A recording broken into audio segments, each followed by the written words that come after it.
Bonjour et bienvenue sur Le Champ, l'émission qui travaille à la reprise du pouvoir. Et pour cette émission, donc cette deuxième émission avec Monsieur Upinski. Monsieur Upinski, on vous avait vu déjà dans la précédente émission où nous avions un peu discuté, vous vous étiez présenté. Et nous avions parlé notamment de la démonstration de l'intentionnalité du crime du président Macron. Et nous nous étions arrêtés sur, voilà, alors utiliser ce crime comme un argument pour enclencher la reprise du pouvoir. Et donc c'est ce dont nous allons discuter aujourd'hui. C'est le point d'Archimède. C'est le point d'Archimède. Le point de rotation qui permet de faire la révolution. C'est ça, voilà. Très joliment dit. Moi, ce que j'aimerais revoir avec vous, alors très rapidement, j'inviterai les téléspectateurs qui n'auraient pas suivi la première émission de la regarder avant de regarder celle-ci. Et simplement, on pourrait faire avec vous un certain nombre de définitions, parce que vous êtes quelqu'un qui a beaucoup étudié la nature du pouvoir. Alors, est-ce que vous pourriez nous donner votre définition de ce qu'est le pouvoir, et du coup, ce qui impliquerait après, ensuite, qu'est-ce que ça signifie prendre le pouvoir? Je pense qu'il faut voir les choses très simplement. C'est la différence qu'il y a entre le naturel et le violent. Vous avez le pouvoir légitime, qui est un pouvoir ancré dans l'histoire, qu'on peut qualifier de naturel, qui est reconnu comme le pouvoir légitime, qui va de soi. Et donc c'est l'autorité. Et plus il y a d'autorité, moins il y a besoin de pouvoir.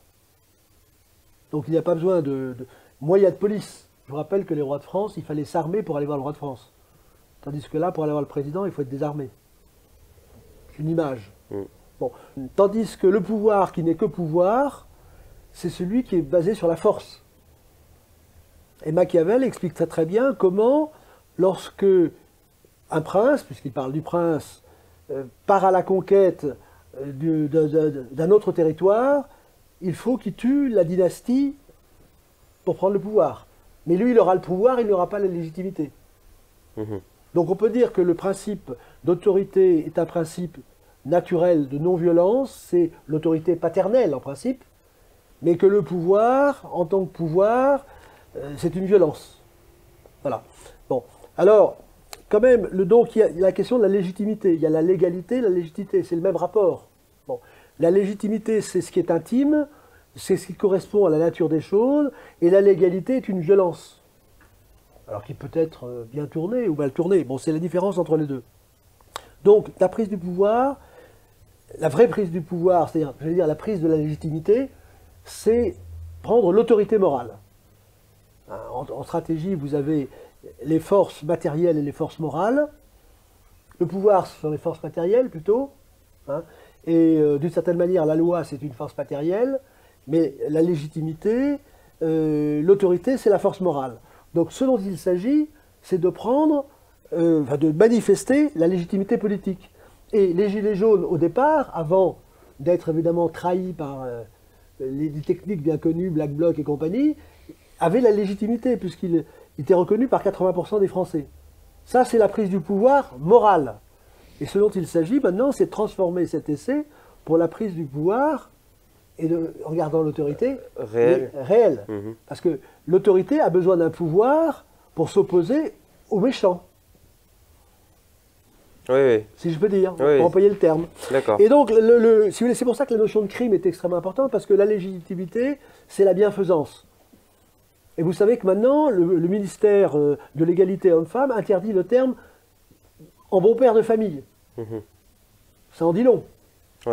Donc c'est interdit d'être en bon père de gérer en bon père de famille.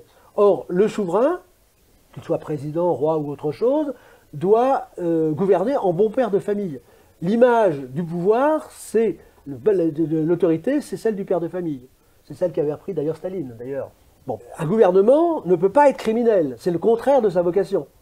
Le gouvernement doit vouloir le bien et le bienfait de son peuple. Donc, le gouvernement de Macron a prouvé avec cette politique criminelle de ces derniers mois qu'il n'était pas légitime, mais il a encore le pouvoir.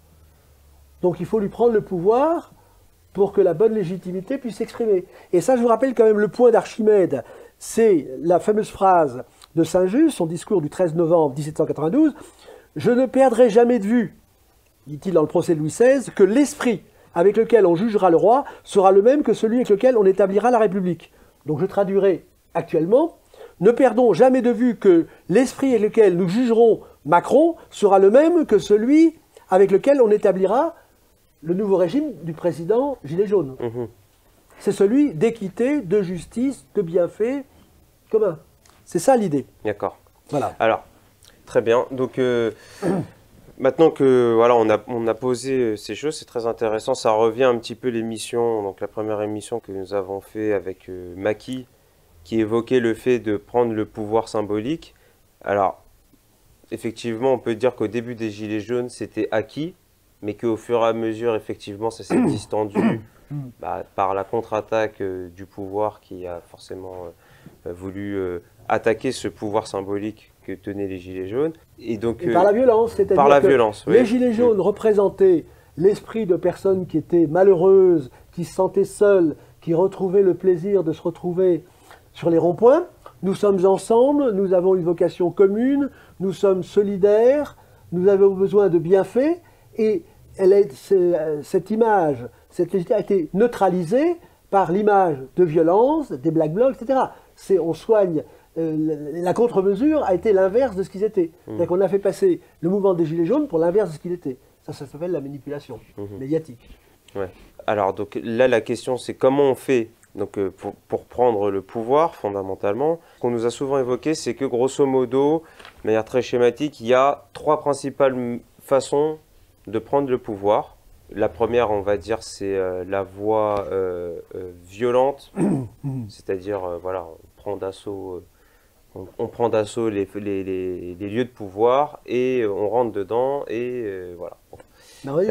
La première façon de faire, on va dire, le coup de force. On sait qui?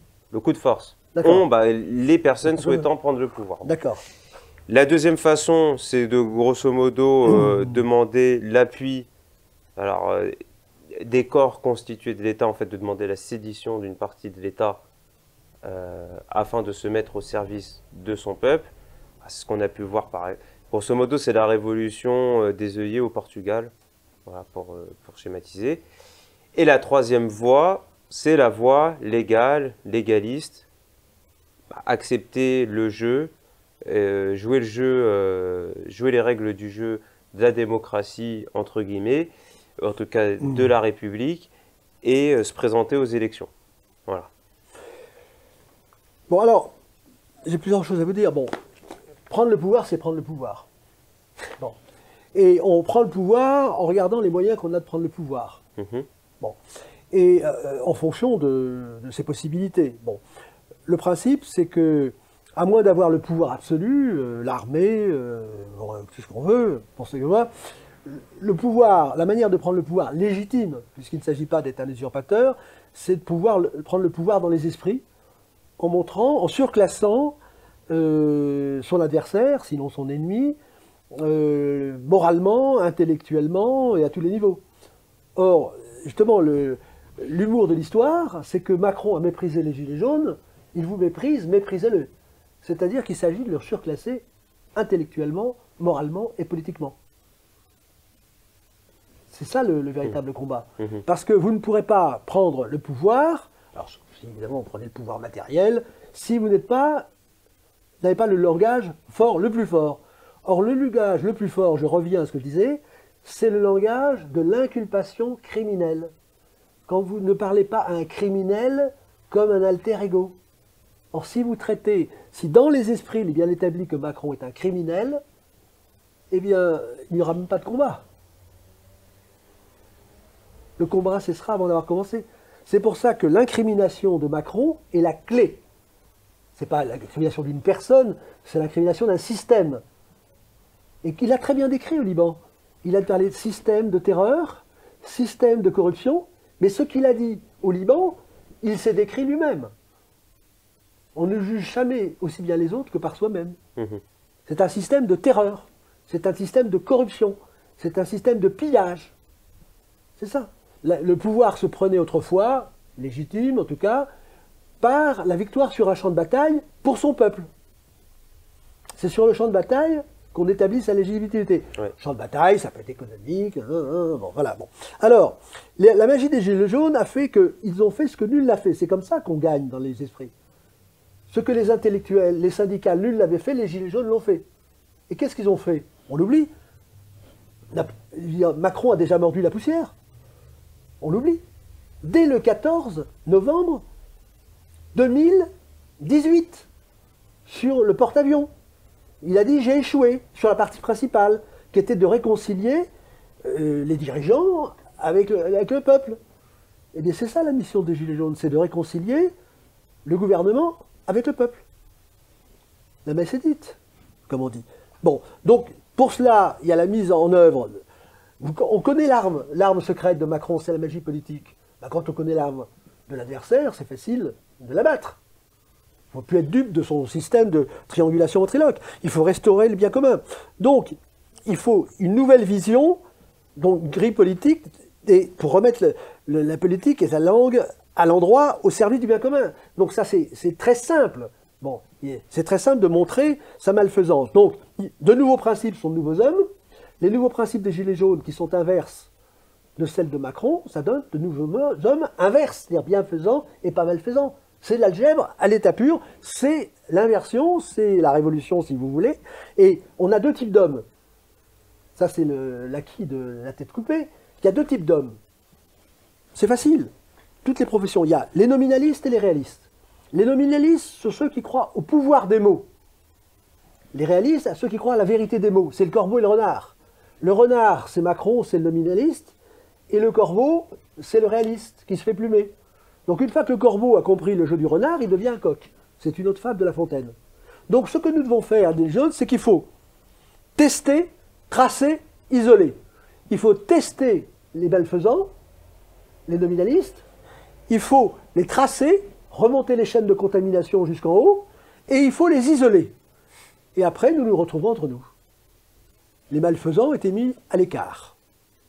Il faudra peut-être leur donner verbalisation. Donc, ce dont il s'agit, c'est de réenchanter la politique. Parce que les Français ont cru que la politique était la nouvelle religion, que ça allait tout faire. Et ils sont tous déçus. Pourquoi est-ce qu'il y a tant d'abstentionnistes? Et le but, ceux qui doivent voter, ce sont les abstentionnistes, sont le plus grand parti de France. Pourquoi? C'est le parti de la volonté générale, qui a été complètement exclu par les partis. Donc il faut réenchanter la politique, c'est-à-dire de montrer que la politique peut être bienfaisante. Nicolas Hulot a tout dit quand il a dit que qui décide, c'est une question de démocratie, ce sont en fait les lobbies qui décident. Donc ce qu'il faut, c'est que ce soit plus il faut isoler les lobbies. Il faut vraiment qu'il y ait un véritable gouvernement représentatif des Français, non pas des lobbies, et qui réenchante la politique, qui donne des résultats. Donc il nous faut un nouveau programme des Alors, gens heureux, quoi, grosso modo. On peut le dire ça, on anticipe. Mais oui, la légitimation politique des Gilets jaunes, c'est quoi? Il faut quand même les rappeler, les Gilets jaunes ne savent pas à quel point ils sont légitimes. En 2018, émergence des vrais marcheurs. Ouais. Les Gilets jaunes ont rêvé Macron, et c'est son cauchemar. Ce sont les vrais marcheurs. Les autres marcheurs ne sont pas des marcheurs. D'ailleurs, ils ont mis la France à l'arrêt. Bravo pour les marcheurs. Bon. Donc il y a eu le mea culpa, je vous l'ai rappelé, du 14 novembre 2018. Macron a mordu la poussière. Et il n'a cessé de le faire. Il se renie en permanence. Ça, il faut le marquer à la culotte, si je peux dire. Les Gilets jaunes sont la statue du commandeur. C'est-à-dire qu'ils ont été la mauvaise conscience de Macron. Et c'est pour ça qu'il a envoyé les Black Blocs. Bon, évidemment, pour inverser les rôles. Ensuite, en 2019, reprise des cahiers de doléances et du grand débat. Donc les Gilets jaunes ont acculé Macron au grand débat, qui est évidemment un grand débat ventriloque, c'est-à-dire c'est un monologue, comme le voir. Mais quand même, les Gilets jaunes ont acculé Macron à dire c'est l'acte 2. Donc le maître des horloges, qui était Macron, qui a eu l'horloge lors de son élection, les maîtres des horloges sont les Gilets jaunes. Et le projet, c'est de redevenir les maîtres des horloges. Et si vous organisez bien séquencé ce qu'il faut au bon moment, vous redevenez les maîtres. Bon. Ensuite, 2020, les Gilets jaunes en blouse blanche. Intéressant. Dès que quelqu'un est bien, c'est un gilet jaune. Pas extraordinaire. C'est la marque du bien. Et le jaune va virer sur l'or, c'est que c'est la couleur royale. C'est pas très loin. C'est le pouvoir, c'est l'or, et avant, c'est le jaune. Donc il suffit d'un petit côté artistique, symbolique, et on n'en est pas loin. Donc, dès que quelque chose est bien, il y a gilet jaune. Gilet jaune en blouse blanche. Important. Bon. Alors, donc le jaune est révélateur des vraies valeurs de solidarité, du bien commun, social. C'est un nouveau personnage historique. C'est pas tous les jours. Dans les autres pièces de théâtre, vous avez le marquis, le curé, le vagabond, enfin il y a un certain nombre. Et là, tout à coup, le gilet jaune. C'est quand même pas mal. C'est une belle invention. Bon. Et en plus, il a fallu le limiter à 80% pour victoire. Fait école à l'international, c'est pas tous les jours. Nouveau concept, gilet jaunisation. Les gilets jaunes sont rentrés à l'Académie française, dans le dictionnaire. Gilet jaunisation. Ah, c'est rentré dans le dictionnaire? Bah oui, c'est quasiment quand je serai secrétaire perpétuel, ça sera fait. Bon, enfin, c'est en cours, c'est en cours. Mais il faut s'en occuper. Mais c'est rentré dans le langage. Oui, bien sûr. Et en principe, comme l'Académie se réclame de l'usage, c'est comme si c'était fait. Ensuite, marque de l'élite, anti-système, Raoul. Oui. A dit que c'était un gilet jaune. Donc dès quelque chose est bien, dès quelque chose ressort du bienfait de l'élite, c'est la marque gilet jaune. Bon, vous avez, les gilets jaunes ont refusé le piège du langage mystificateur, droite-gauche, ventriloque. Ils n'ont pas voulu rentrer dans le piège. Vous êtes de droite ou de gauche ou de ci et de ça. Non, nous sommes gilets jaunes. Donc les gilets jaunes ont fait leur réintroduction, retour du naturel par rapport au violent. Évidemment, le gouvernement a réintroduit la violence pour neutraliser le naturel. Les gilets jaunes, c'est naturel. Initialiser de nouvelles valeurs, un nouveau langage et une nouvelle doctrine. C'est ça, maintenant, qu'il faut mettre bien à jour.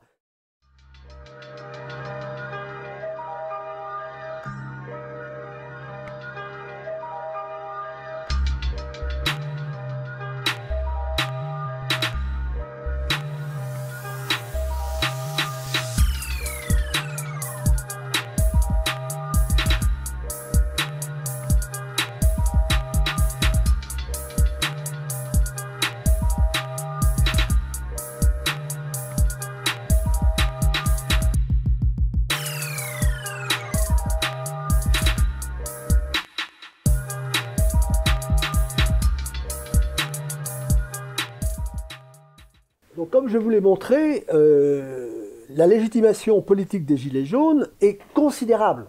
Maintenant, il faut transformer l'essai.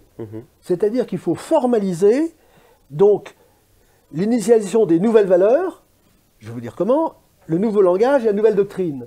Mais ce n'était pas une page blanche. C'est-à-dire que ça existe, puisque la République, ce qui est une fausse République, qui est une contrefaçon, a usurpé justement les valeurs, les vraies valeurs, la vraie doctrine de la France. Il suffit de revenir finalement au patrimoine culturel, symbolique, qui est usurpé. Quand vous avez Macron qui va à Versailles pour se légitimer, en sachant que Versailles était utilisé pour les sextoys anglo-saxons, ben, il faut remettre tout ça dans l'ordre. Il faut réaligner les planètes. Et si les Français sont si malheureux, c'est parce qu'ils sentent bien que ça va à l'envers. Donc il suffit de faire retourner la France à l'endroit, qu'il y ait un gouvernement bienfaisant, non pas aux ordres des anglo-saxons, une justice qui ne soit pas qu'un état de droit, qui fasse la justice. Donc c'est très simple. Et donc, comment fait-on? Comment fait-on? Alors, je vous l'ai dit déjà, le point d'Archimède, c'est que ce sont les Gilets jaunes qui se sont fait les porte-parole de la nation pour la réponse de la nation préalable. Et il faut continuer dans cette même voie. Et donc, et c'est ce qui les rend éligibles. Alors comment faire? Parce que là, en plus, on est quand même dans un état où on va dire que le peuple français est un petit peu en état de sidération. C'est qu'à le dire, oui. Ça, voilà, c'est-à-dire que toute la magie des Gilets jaunes, c'est quand même un peu estompé, même si on a une, pour reprendre votre terme, gilet jaunisation de la société française à différents niveaux, et on sent bien qu'il y a quelque chose qui couvre encore.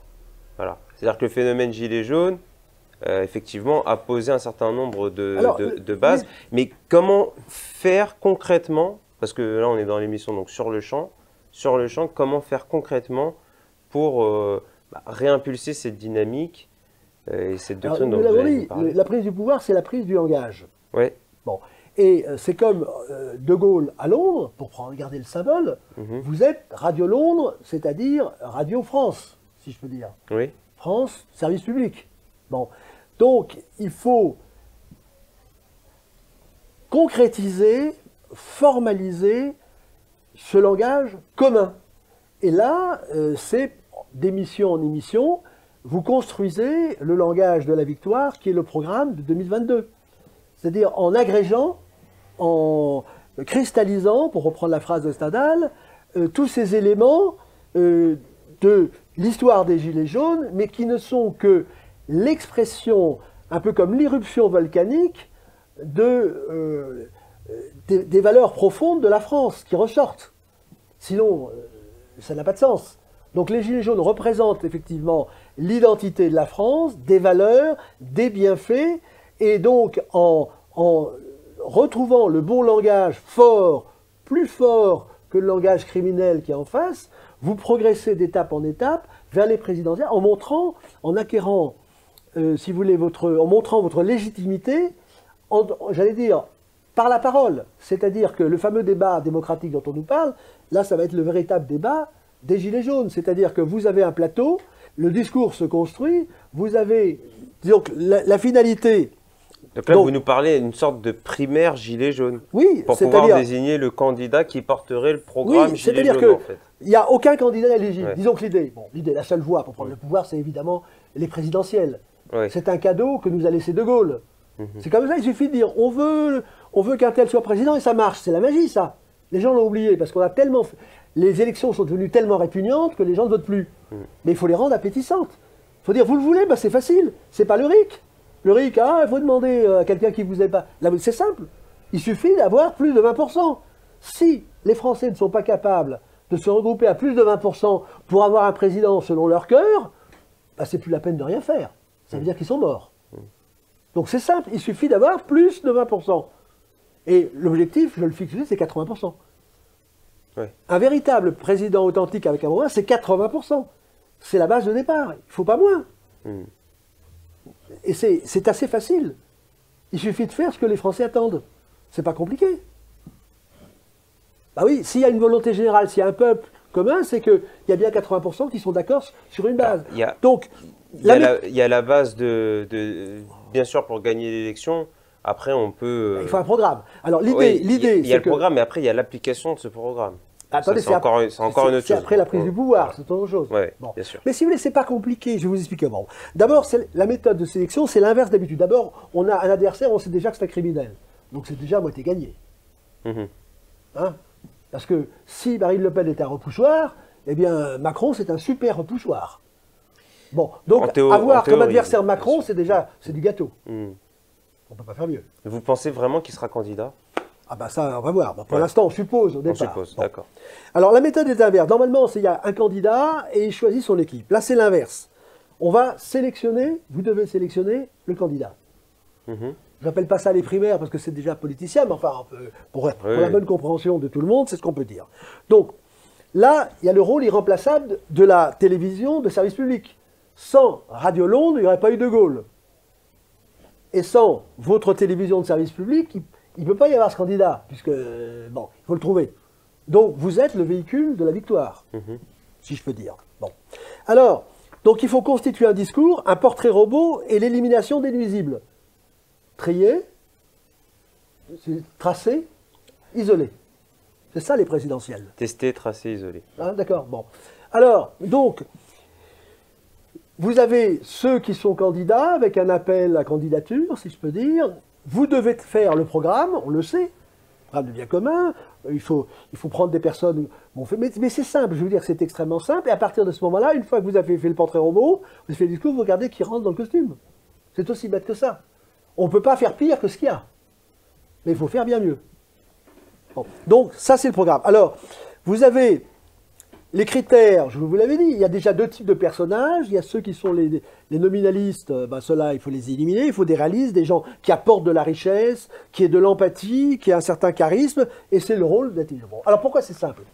Bon, comme je vous le disais tout à l'heure, si des rois ont pu faire la France sur un critère tout bête, comme le dit Pascal, le premier-né de la reine, quoi de plus bête? C'est le premier qui arrive, ça sera lui.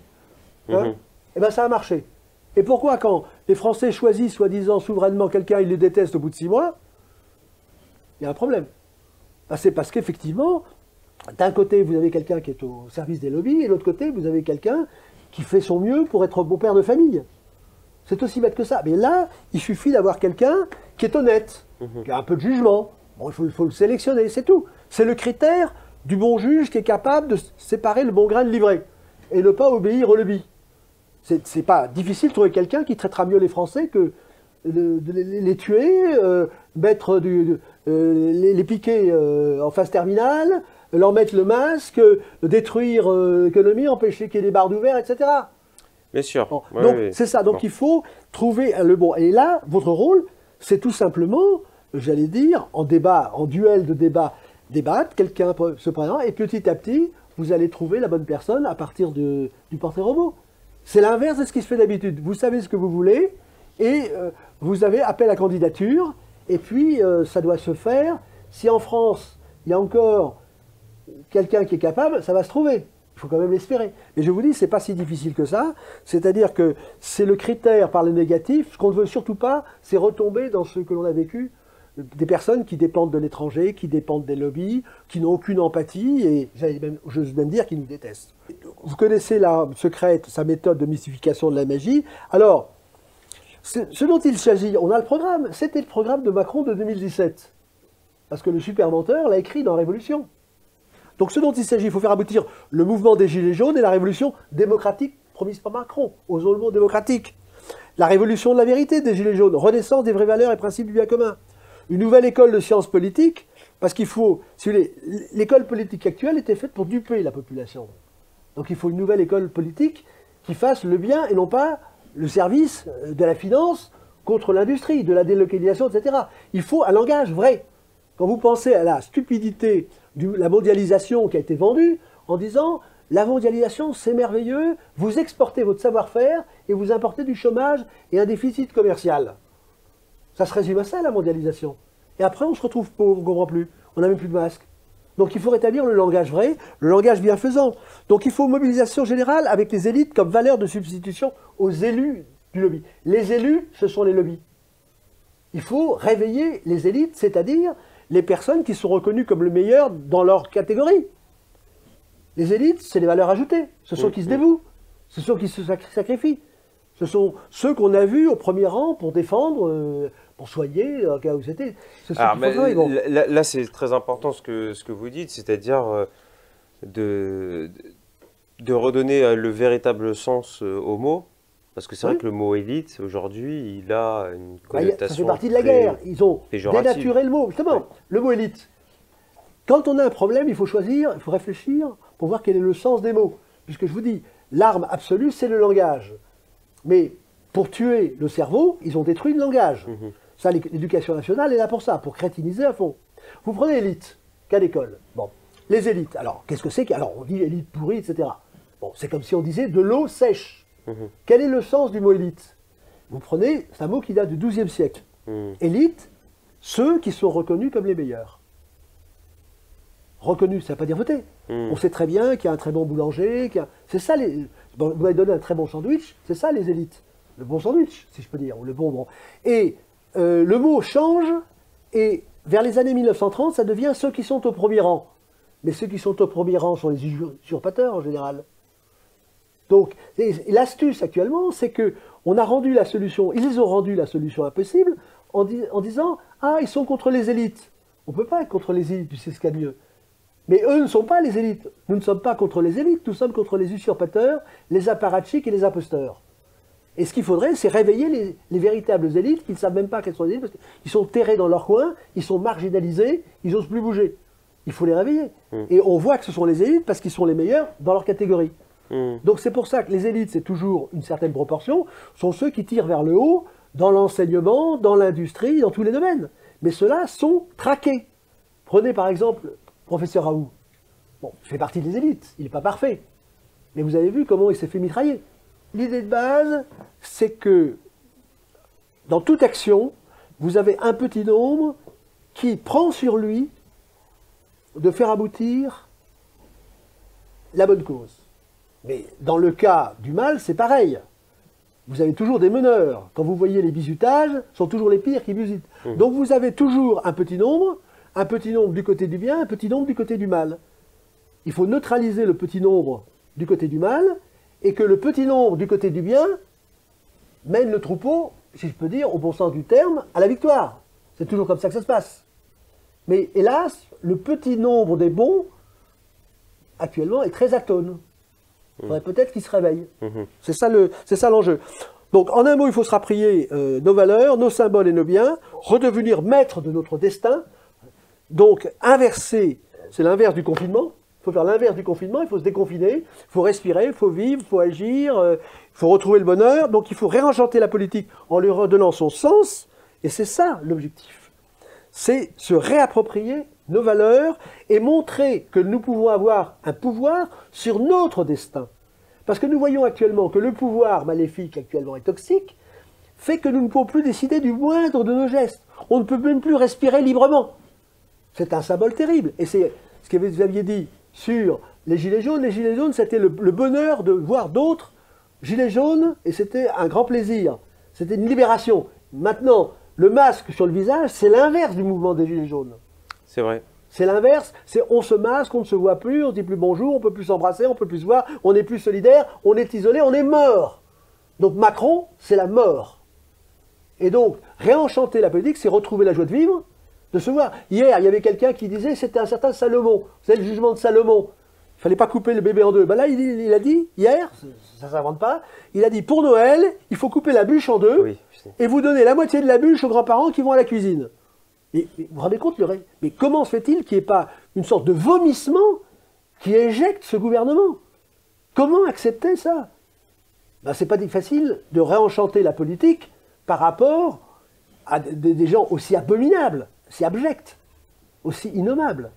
Donc c'est ça, il faut retrouver, donc tout simplement réenchanter, c'est-à-dire la véritable démocratie, si on veut dire, avoir un pouvoir dans son village, sur soi. Là, ils veulent vous dicter comment on se chauffe, quoi, avec quoi, comment on roule, si on met un masque sur le visage, si on allume une lampe, deux lampes. Non. Et tout ça au nom de liberté, égalité, fraternité? Mais on est fous. Ils sont fous. Donc il faut balayer tout ça. Et les gilets jaunes sont historiquement le canal pour inverser le numérique. Distanciation sociale, c'est-à-dire écartez-vous les uns des autres, mais rapprochez-vous de l'électronique. Oui, bien sûr. Il faut un discours, il faut évidemment qu'il y ait un charisme, il faut effectivement faire comprendre qu'il faut inverser radicalement ce qu'a fait Macron, l'a promis, mais en faux. Et après, la prise du pouvoir, c'est organiser les élections. Le modèle, j'allais dire, c'est 1797, ça vous dira rien, mais vous savez que ceux qui ont fait, les Macron qui ont fait la Révolution, et leur lobby associé, parce que la révolution, c'est une prise du pouvoir par les lobbies, avec des grands mots, on vous promet la liberté, l'égalité, etc., et puis vous vous retrouvez en prison, sous la guillotine, assassiné, etc. 1789, c'est la magie, c'est la promesse, et puis après le tour de magie, toc, c'est 1792, et puis l'apothéose, c'est la terreur. C'est ça, le coup de magie, bon, par les Macron de l'époque. Bon. Et vous avez seulement 300 000 personnes qui ont fait la révolution. C'est pas moi qui le dis, c'est la harpe. Sur 26 millions. Donc ça donne une idée du pouvoir des petits nombres, et c'est comment 300 000 personnes ont-elles pu imposer et gagner contre 26 millions de personnes. C'est quand même, c'est une chose qu'il faut tout à fait méditer, si vous voulez. Donc c'est toujours ce pouvoir des petits nombres, et donc en 1797, j'allais dire, les gens bienfaisants se sont dit il faut faire quelque chose. Tiens, il y a une chance, il y a les élections. Ils ont organisé les élections, donc ils ont créé des sociétés philanthropiques dans toute la France, et ils ont gagné les élections, pas aussi bien que les Gilets jaunes, mais presque 79%. Je ne vous dis pas la suite, mais donc, le canal normal, c'est que s'exprimer, bon, eh bien, si les gens ne veulent pas, si personne ne veut que ça change, ça ne changera pas, mais sinon, les Français, s'ils ne sont pas contents, ben, il y a le canal des élections. Et ils ont tellement peur des élections qu'ils ne veulent pas les rendre obligatoires. Parce que ça risquerait donc. Ils sont très contents qu'il y ait l'abstention. Je vous rappelle que Bailly à la Révolution était élu avec 2% des voix. Donc, les élections, c'est un tour de magie qu'ils organisent en désencourageant. Bon. Donc l'idée, c'est qu'il faut prendre en main les élections avec un vrai programme, des personnes crédibles, une bonne organisation, et hors parti, et là, c'est gagné d'avance, si j'ose dire. Je crois que beaucoup de gens au sein des Gilets jaunes sont quand même effectivement très déçus du jeu pseudo-démocratique autour des élections, etc. etc. Moi-même, je vous avoue qu'à titre personnel, je le suis un petit peu. Et c'est vrai que c'est pas évident de se dire que pour 2022, on sera en mesure d'affronter la machine médiatique en face, parce que c'est un combat qui va se mener avant tout sur le champ médiatique. Déjà, il y a les 500 signatures à avoir, etc., etc. Il y a un certain nombre de paliers à franchir avant de pouvoir déjà prétendre à l'élection. et ensuite pour la gagner, voilà. Non, il ne faut jamais imaginer la défaite. Je ne sais pas si vous avez joué au football, moi j'ai joué au football, il ne faut jamais penser au gardien de but. Sinon vous tirez dans le gardien de but. Il faut tirer à côté. Non mais bon, il est évident que si c'était facile, ça serait fait. Mais il n'y a pas le choix. On est vraiment au bord, parce que je ne vais pas vous raconter, mais ceux qui préparent, hein, avec leur religion écologique et leur contrôle numérique, etc., social, mais c'est une abomination. Alors, on peut dire, le meilleur des mondes, c'est presque de l'eau de lessive à côté, de 1984. C'est la déshumanisation totale. Vous n'existez plus. Vous êtes un esclave. Hein, mais c'est quand vous projetez, vous avez affaire à des fous. Des fous. Mais donc, il n'y a pas le choix. C'est-à-dire que si vous proposez une alternative crédible, c'est du travail. Dans le principe, vous ne pouvez pas perdre contre des criminels. Alors évidemment, c'est pour ça que cette télévision est capitale, c'est qu'effectivement, il faut le bon discours, la crédibilité. Enfin, je n'ai pas dit que c'est gagné d'avance, évidemment. Bon, c'est un peu surhumain, mais la situation est surhumaine. Moi, je suis ça depuis 40 ans. L'avancée, ça devient de la folie.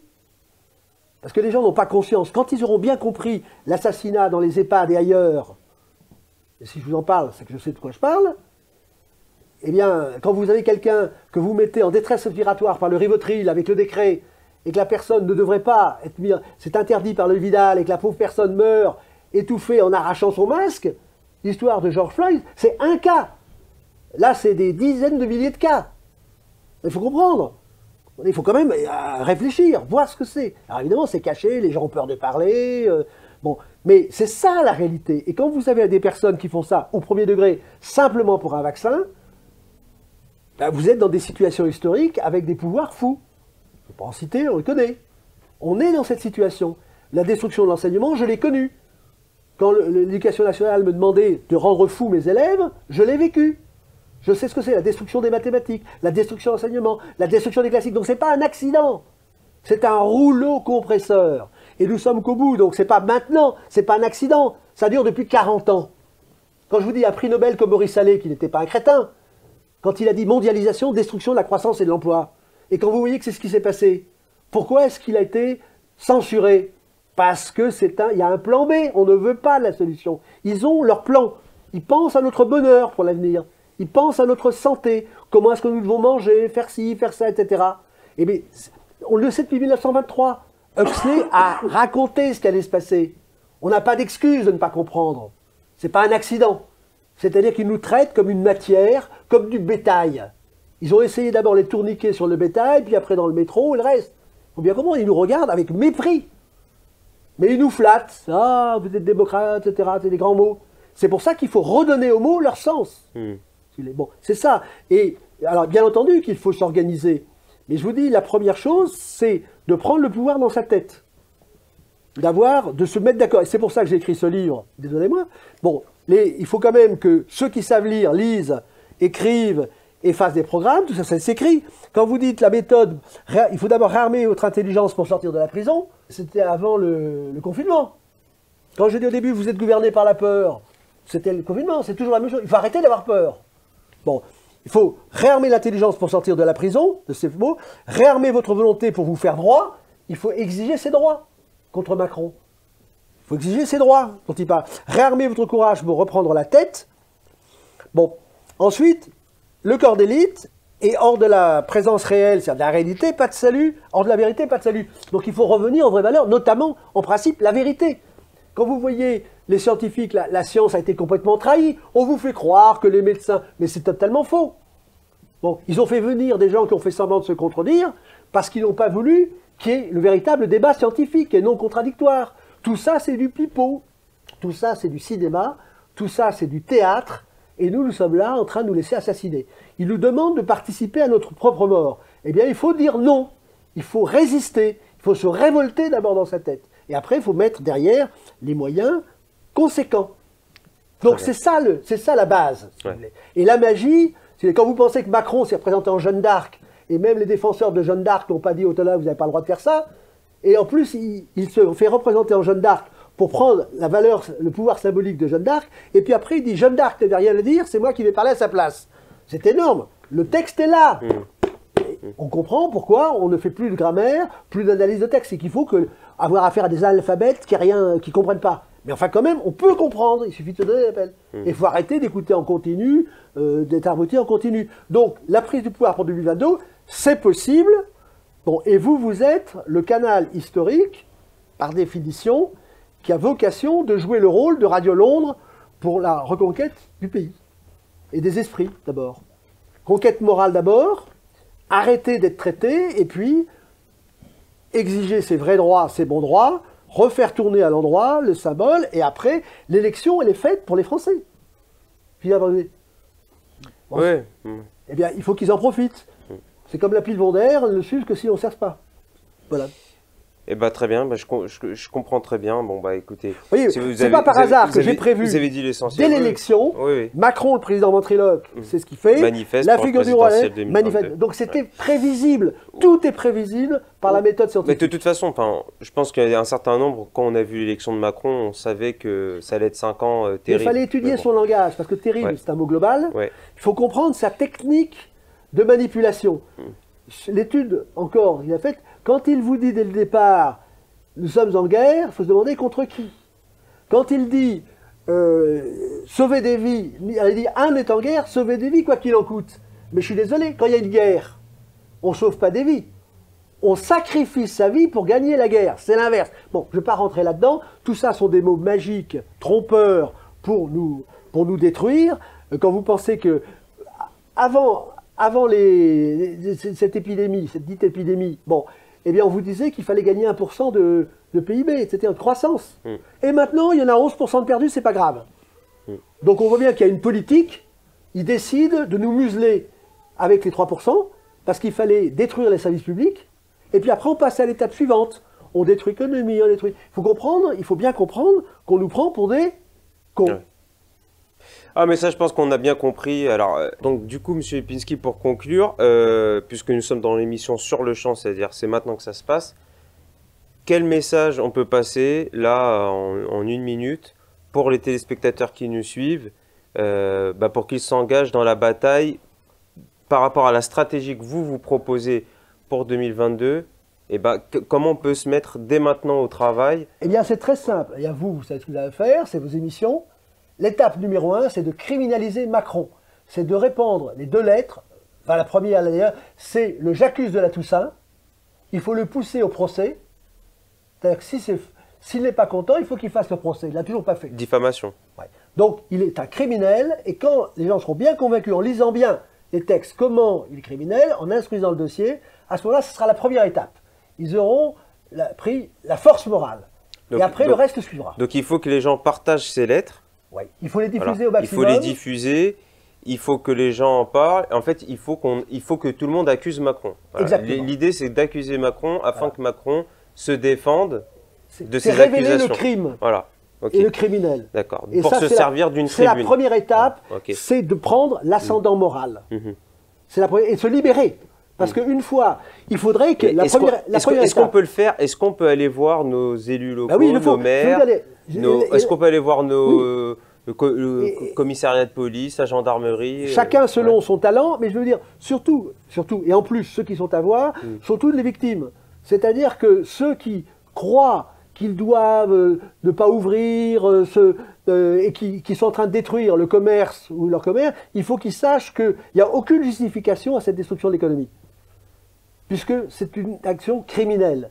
Ça ne veut pas dire qu'il faut faire n'importe quoi, bien entendu. Bon, les gens qui doivent se faire soigner. Mais c'est ça, la première étape, c'est de comprendre à quel jeu on joue. C'est un monde à l'envers. Ils prétendent nous sauver, ils nous assassinent. Donc, c'est la criminalisation de Macron.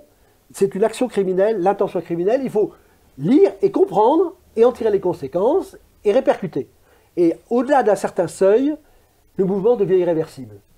Le souverain, c'est la fameuse épée de Damoclès bien connue. C'est quand le tyran sait qu'il y a une épée qui montre qu'il est criminel, et bien à un moment donné, ça craque.